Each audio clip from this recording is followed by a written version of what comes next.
કૃષ્ણ કનૈયા લાલ કી જય, હોળી કે રસિયા કી જય. બોસ બધાને જય Shri Krishna. A very good morning. અત્યારે વાગ્યા છે 6, હા એક્ઝેક્ટ 6, અને અમે જઈ રહ્યા છીએ હવેલી દર્શન કરવા માટે, કારણ કે આજે છે ફાગણ સુદ પૂનમ, એટલે કે હોળીનો દિવસ. તો અત્યારે હવેલીમાં હોળી પ્રગટાવશે. બાકી બધે ગઈકાલે સાંજે જ પ્રગટાવાઈ ગઈ બીજી સોસાયટીઝમાં ને બધે, પણ પુષ્ટિ માર્ગીય પ્રમાણે આજે હવેલીમાં આજે સવારે હમણાં 6 વાગે હોળી પ્રગટાવવાનું મુહૂર્ત છે. હવે હોળી કેમ પ્રગટાવે છે એ તો આપણને બધાને ખબર જ છે.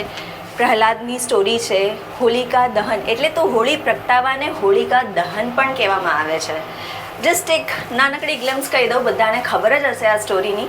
પણ જે હિરણ્યકશ્યપુ હતા, એમના દીકરા પ્રહલાદ, હિરણ્યકશ્યપુને એવું હતું કે ભાઈ મારું નામ લેવું જોઈએ, હું જ ભગવાન છું, કારણ કે એને વરદાન મળેલું હતું કે એ ના દિવસે મળશે, ના રાતે મળશે, ના બપોરે મળશે, ક્યારેય નહીં. મતલબ એ આખા દિવસમાં એ સવારે બપોરે સાંજે ક્યારેય નહીં મળે, કોઈ એને મારી જ નહીં શકે. તો હિરણ્યકશ્યપુને એવો ગર્વ હતો કે મને તો કોઈ મારી જ નહીં શકે અને હું જ ભગવાન છું એમ. એટલે એમનો છોકરો એવું કહે ને કે ઘરમાં એક તો ઊંધું હોય જ. એટલે પ્રહલાદ જે હતા એમને કન્ટિન્યુ ભગવદ નામ ચાલુ જ રાખતા એ. અને હિરણ્યકશ્યપુને ગમતું નહીં કે ભાઈ મારું નામ લે. તો એ જ્યારે નાના હતા પ્રહલાદ, ત્યારથી જ એ ખૂબ ભગવદ નામ લેતા. પણ હિરણ્યકશ્યપુને ગમતું નહીં કે ભાઈ આ કેમ આટલું બધું ભગવાનનું નામ લેશ. એટલે જ્યારે નાના હતા ત્યારે એને રમકડા આપ્યા કે ભાઈ એનું ધ્યાન ભટકે તો એ ભગવાન નામ લેવાનું બંધ કરી દે.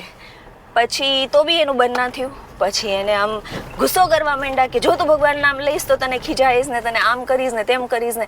પણ તોય બંધ ના થાય, કન્ટિન્યુ ભગવાન નામ ચાલુ. બહુ બધા પ્રયત્નો કર્યા પણ પ્રહલાદ ભગવાન નામ લેવાનું છોડે નહીં.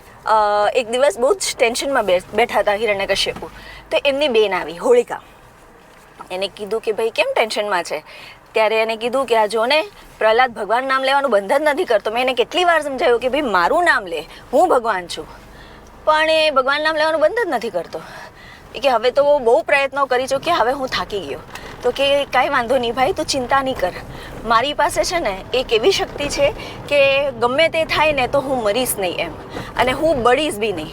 તો એક કામ કરીએ, હું પ્રહલાદને ખોળામાં લઈને અગ્નિ ઉપર બેસું, જેથી કરીને પ્રહલાદ બળીને નષ્ટ થઈ જશે અને મારું વાળ બી વાંકો નહીં થાય એમ. તો કે એવું કરી શકાશે? તો કે હા થઈ જશે. તો કે ચલો ઠીક છે. એટલે પછી આ હોળી પ્રગટાવવામાં આવી અને હોળિકા એના ભત્રીજા જે કે પ્રહલાદ હતા એમને ખોળામાં લઈને બેઠી. અંતે તો ભગવદ નામ જ જીતે. એટલે પ્રહલાદ તો કન્ટિન્યુ ભગવદ નામ એનું ચાલુ જ હતું. અને છેવટે એવું થયું કે હોળિકા બળી ગઈ અને પ્રહલાદ ભગવદ નામ લેતા લેતા અગ્નિમાંથી પાછા આવ્યા. એટલે આને જે હોળી પ્રગટાવે છે એને હોળિકા દહન પણ કહેવામાં આવે છે. તો બસ એ આપણે જ્યારે પરિક્રમા કરીએ, જ્યારે હોળીનું પૂજન કરીએ, ત્યારે એ જ મનમાં રાખીએ કે ભાઈ આપણા બી અંદરના જેટલા પાપો છે, જેટલા આપણે દુષ્કર્મ કર્યા છે, અપરાધ થયા છે આપણાથી જાણે અજાણે, એ બી આ અગ્નિ સ્વરૂપમાં બળી જાય બધા. બસ એ પ્રાર્થના કરી આપણે આ હોળીનું પૂજન કરવાનું છે. તો બસ હવેલી પહોંચી ગયા છે અને બસ જો આ હોળી પ્રગટાવવાની તૈયારી છે. બહુ બધા વૈષ્ણવો આવ્યા છે. આજો અંદર જશું એટલે દેખાશે બી ખરા. હાલ અહીંયાથી જ જઈએ વૃષ્ટિ. તો આજે અમારા વૃષ્ટિબેન બી આમ તૈયાર થઈને આમ સવારમાં રજાના દિવસો ઉઠીને આમ તૈયારી થઈ ગઈ છે. હાલો પહેલાં તમને બતાવું કે હોળી કેવી સુંદર તૈયાર કરી છે પ્રગટાવવા માટે થઈને. કારણ કે આ દર્શન એમ જોવા જશે ને તો હું આમ પહેલી વાર કરીશ કે હોળી પ્રગટાવતા. નોર્મલી શું છે કે હોળી પ્રગટાવાય છે ને પછી અમે દર્શન કરતા હોઈએ છીએ. સો સી ધીસ. અને બસ જો હવે દર્શન અહીંયા હોળી પ્રગટાવાઈ જશે પછી દર્શન ખુલશે, મંગળાના દર્શન. બહુ બધા વૈષ્ણવો આવીને બેઠા છે અહીંયા. બોલો કૃષ્ણ કનૈયા કલ્યાણ રાય પ્યારે કી જય. કર્મારંભે ત્રિહિ આચમેત. હ્રીમ કેશવાય નમઃ સ્વાહા, હ્રીમ નારાયણાય નમઃ સ્વાહા, હ્રીમ માધવાય નમઃ સ્વાહા, હ્રીમ ગોવિંદાય ત્યસ્તમ પ્રક્ષાલ્ય. આસુરા વૃત્તિ ઉપર વિજય એટલે હોલિકા દહનનો પ્રસંગ. ભક્તનું રક્ષણ કરવા માટે ભગવાન પોતે અગ્નિમાં પણ પધારીને ભક્તનું રક્ષણ કરે છે. એ દ્રઢ આશ્રય આપણો વિખૂટો ના પડી જાય એનો પ્રસંગને હોળી કહેવામાં આવે છે.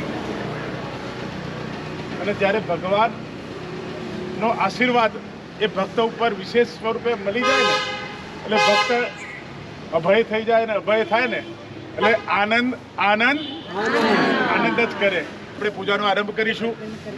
આંખો બંધ કરી ઠાકોરજી મહાપ્રભુજીએ આપણને જે મંગલાચરણ આપેલું છે એ મંગલાચરણનો પાઠ કરીશું. આંખો બંધ કરી બધા એક સાથે. બીજું કંઈ જ નહીં. એવું કહેવાય કે સવારમાં પ્રસન્ન ચિત્તથી આનંદપૂર્વક એ ભગવત નામ લેવામાં આવે તો આખો દિવસ સારો જાય અને આખું વર્ષ સારું જાય. તો આધિ વ્યાધિ ઉપાધિથી દૂર રહેવું હોય તો આંખો બંધ કરી શ્રી કૃષ્ણ શરણમ મમના એ મનમાં જપ કરજો.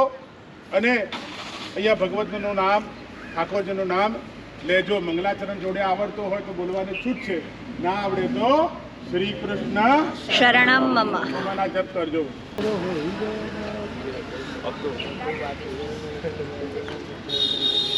વૈષ્ણવ ધર્મપરાયણ આપણું ગોત્ર બોલી જાઓ. બધા પોતપોતાનું ગોત્ર યાદ હોય તો બોલી જાઓ, ના હોય તો કશ્યપ ગોત્ર.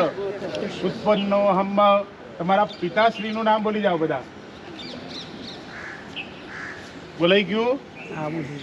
બધાએ બોલવાનું છે. પછી હવે પોતાનું નામ બોલી જાઓ. પરિવારના જેટલા સદસ્યને નામ આવડતા હોય અને ઈચ્છા હોય કે એમને કંઈક ફળ મળે તો એનું નામ પણ બોલજો. બધા ચોખા દૂરથી વધાવજો. જો કૃષ્ણ કનૈયા. જો આધિ વ્યાધિ ઉપાધિ આટલી રીતે ધીરેથી બોલો તો પહોંચે એટલે કાઢવી પડે. હો 6 શત્રુ છે: કામ, ક્રોધ, લોભ, મોહ, મદ અને માત્સર્ય. અને જેટલે મોટેથી બોલશો એટલા જ જય વિજય ભગવાનના પાર્ષદો આશીર્વાદ આપશે. બોલો કૃષ્ણ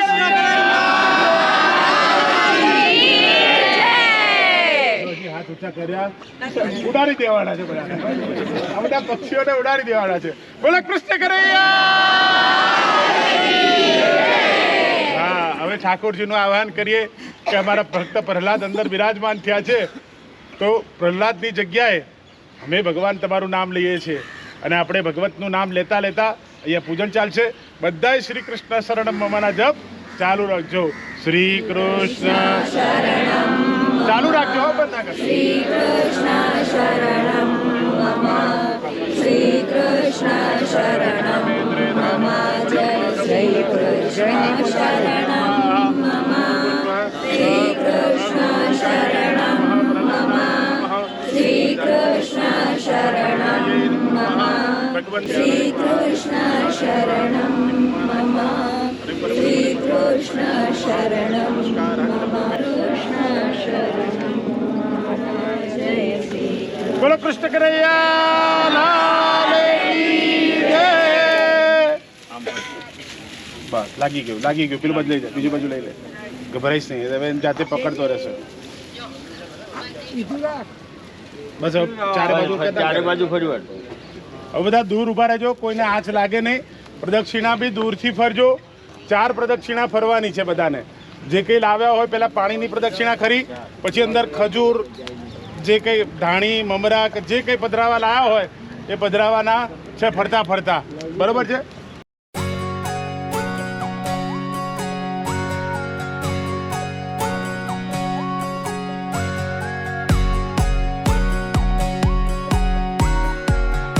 ચલો 4 પ્રદક્ષિણા.